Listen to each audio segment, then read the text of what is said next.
Hey guys, Patrick here, and today I picked up the Sony a6300. This camera's been out for a little bit. I've been shooting the a6000 for about 2 years and I love the camera.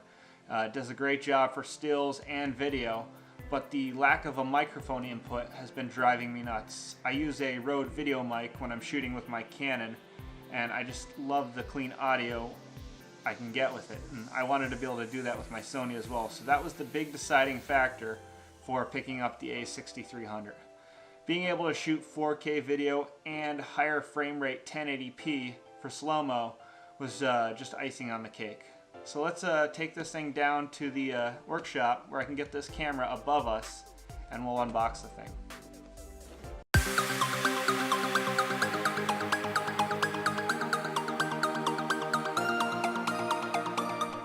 Alright, let's see what we got here. Papers, more papers, even more papers. Why do they put so much paper in these things? Alright, the good stuff. We got the charger, battery, gonna need more of these.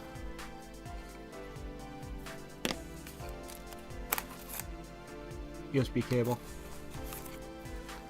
strap, won't use that, and eyepiece. Alright, now for the best part. There it is, the camera. That's pretty sweet.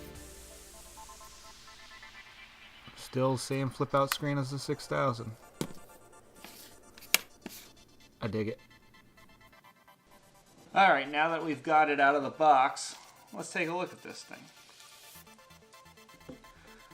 Feels more or less the same as the a6000. It looks the same, it's slightly thicker it seems, and it's got more of a matte finish than the 6000.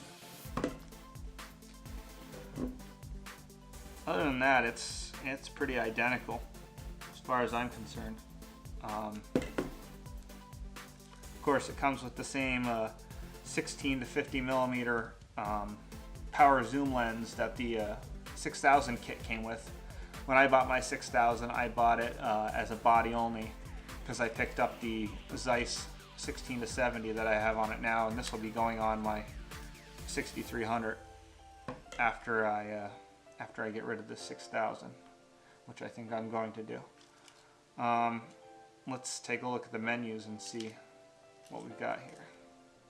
Alright, now that we've got it unboxed, let's turn it on and see what we got here. Alright, so I'm in video mode and the interface is identical to the a6000 as far as the way it's laid out here and where everything's situated. Buttons are more or less the same. This AEL now has a switch on it, which looks like it allows you to control autofocus, manual focus switching rate with a hardware switch versus going through the menus. Menu buttons in the same place, flash releases in the same place. Review button, C2, dial's the same. It's the same camera on the back with the exception of this. Let's take a look at the menus. This is where I think it's going to be a little different, and all this looks the same.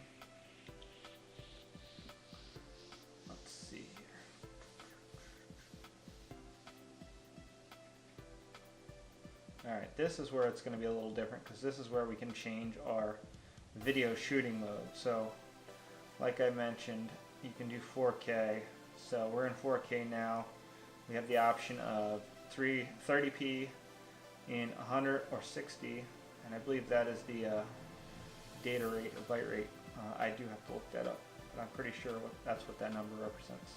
We also have 24p in the same flavors as well.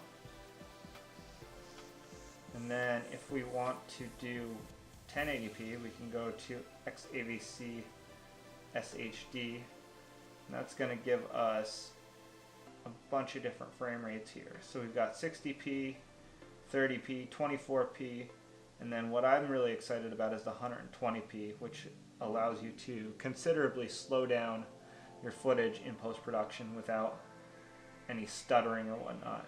It's going to allow you to do really fluid slow motion. So that I am looking forward to playing with. And that's more or less it for the menus. Just get out of here. Another thing, like I mentioned, that was the biggest reason I switched to this camera is the inclusion of the microphone input. So now I can use my Rode Video Micro on top of this camera and just get a lot better audio. Other than that, everything is more or less the same. We got our memory card slot next to the battery like on the 6000. Screen pops out and articulates a bit. On the dial here we do have these 1 and 2, and I believe those are for custom layout. So potentially if I want to set settings for 4K versus 1080p, I can switch between the two. I've seen people do that with this camera, so I need to look into that and see how that's achieved, but that is something I'm interested in figuring out. And C1 is still here, shutter button's still in the same spot. So like I said, more or less the same camera. It's a little bit thicker. Other than that, it's the same frame or same body, which I love because I love the 6000 the way it was. I just wanted those couple of extra features. And there you have it. First look at the a6300. Like I said, this camera's been around for a little while, but it's still very notable. And I think it's going to be a great camera because I have nothing but good things to say about the 6000, and I have a feeling I'm going to have the same to say about this. So stay tuned for more videos regarding the 6300. I'm sure I'm going to do an in-depth look at it when I have time to really dive into this thing and kind of set it up the way I want. And that's it for now. So I hope you enjoyed this video. If you did, please subscribe, and I'll see you guys soon.